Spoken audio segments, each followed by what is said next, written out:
கோவை மாவட்டம் சூலூர் அருகே petrol bunk ஊழியர் குத்தி கொலை செய்யப்பட்ட அதிர்ச்சி சிசிடிவி காட்சிகள் வெளியாகி பெரும் பரபரப்பை ஏற்படுத்தியுள்ளது. இதுகுறித்தான முழு விவரங்களோடு எமது செய்தியாளர் ஞானசேகரன் இணைப்பில் இணைகிறார். ஞானசேகரன், வணக்கம். இதுகுறித்தான கூடுதல் விவரங்களை பதிவு பண்ணலாம். வணக்கம் பவித்ரா.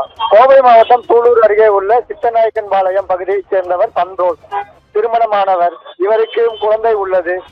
சூலூர் பகுதியில் உள்ள ஒரு பெட்ரோல் பங்கில் இரவு பணியில் ஊழியராக பணியாற்றி வந்தார்.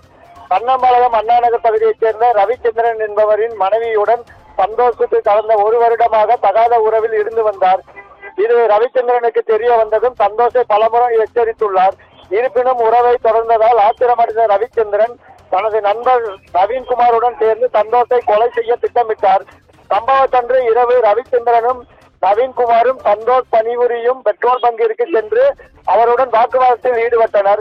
வாக்குவாதம் முற்றிய நிலையில் கையில் மறைத்து வைத்திருந்த கத்தியால் சராமரியாக குத்தினார்.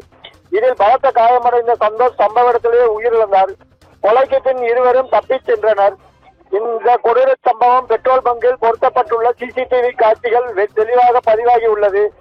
இருவரும் உள்ளே நுழைந்து சந்தோஷை சராமரியாக குத்தி கொலை செய்யும் அதிர்ச்சியூட்டும் காட்சிகள் வெளியாகி பொதுமக்கள் மற்றும் காவல்துறையினர் மத்தியில் பெரும் பரபரப்பை ஏற்படுத்தி உள்ளது.